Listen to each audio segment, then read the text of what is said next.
लालची राजा की कहानी। पुराने समय में मिदास नाम का एक राजा राज करता था। राजा मिदास बड़ा ही लालची था। उसकी पुत्री को छोड़कर उसे दूसरी कोई वस्तु संसार में प्यारी थी तो बस सोना ही प्यारा था। वह रात में सोते सोते भी सोना इकट्ठा करने का स्वप्न देखा करता था। एक दिन राजा मिदास अपने खजाने में बैठा सोने की ईंटें और अशर्फियां गिन रहा था। अचानक वहां एक देवदूत आया और उसने राजा से कहा, मिदास, तुम बहुत धनी हो। मिदास ने मुंह लटकाकर उत्तर दिया, मैं धनी कहाँ हूँ, मेरे पास तो बहुत थोड़ा सोना है। देवदूत बोला, तुम्हें इतने सोने में भी संतोष नहीं है, कितना सोना चाहिए तुम्हें? राजा ने कहा, मैं तो चाहता हूँ कि मैं जिस वस्तु को लाइक करना है, चैनल को सब्सक्राइब करना है, बेल आइकन को भी दबाना है, हाथ से स्पर्श करूं वही सोने की हो जाए। देवदूत हंसा और बोला, अच्छी बात है, कल सवेरे से तुम जिस वस्तु को छुओगे वो सोने की हो जाएगी। उस दिन और रात में राजा मिदास को नींद नहीं आई। वह सुबह उठा और एक कुर्सी पर हाथ रखा, वो सोने की हो गई। एक मेज को छुआ, वह सोने की बन गई। राजा मिदास प्रसन्नता के मारे उछलने और नाचने लगा। वह पागलों की भांति दौड़ता हुआ अपने बगीचे में गया और पेड़ों को छूने लगा।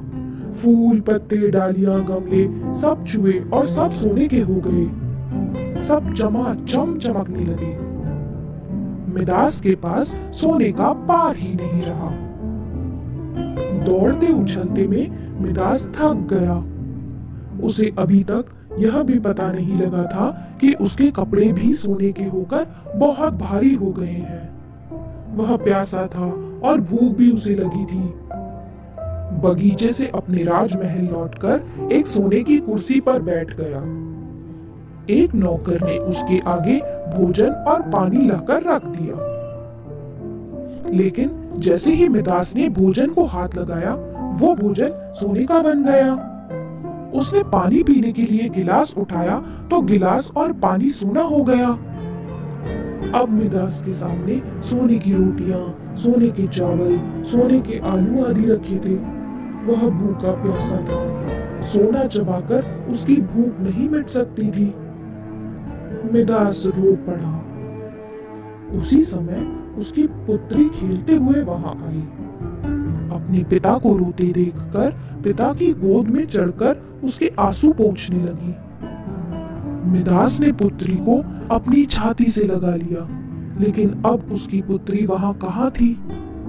गोद में तो उसकी पुत्री की सोने की इतनी वजनी मूर्ति थी कि उसे वह गोद में उठाए भी नहीं रख सकता था। बेचारा मिदास सिर पीट पीट कर रोने लगा। देवदूत को दया आ गई और वो फिर प्रकट हुआ। उसे देखते ही मिदास उसके पैरों पर गिर पड़ा और गिड़गिड़ा कर प्रार्थना करने लगा, अपना वरदान लौटा लीजिए। देवदूत ने पूछा, मिदास, अब तुम्हें सोना नहीं चाहिए? अब बताओ, एक गिलास पानी मूल्यवान है या सोना? कपड़ा रोटी मूल्यवान है या सोना? मिदास ने हाथ जोड़कर कहा, मुझे सोना नहीं चाहिए। मैं जान गया हूँ कि मनुष्य को सोना नहीं चाहिए। सोने के बिना मनुष्य का कोई काम नहीं अटकता है, पर एक गिलास पानी और एक टुकड़े रोटी के बिना मनुष्य का काम नहीं चल सकता है। अब सोने का लोभ मैं कभी नहीं करूंगा, मुझे माफ कर दीजिए। देवदूत ने एक कटोरे में जल दिया और कहा, इसे सब पर छिड़क दो। मिदास ने वह जल अपनी बेटी पर, मेज पर, कुर्सी पर, भोजन पर, पानी पर और बगीचे के पेड़ों पर छिड़क दिया। सब चीजें पहले जैसी थी वैसी ही हो गईं। तो बच्चों, इस कहानी से हमें ये शिक्षा मिलती है कि मनुष्य चाहे कितना भी अमीर या कितना भी गरीब हो, उसे कभी लालच नहीं करना चाहिए। अत्यधिक लालच करने से उसके पास जो होता है वो उसे भी गवा देता है।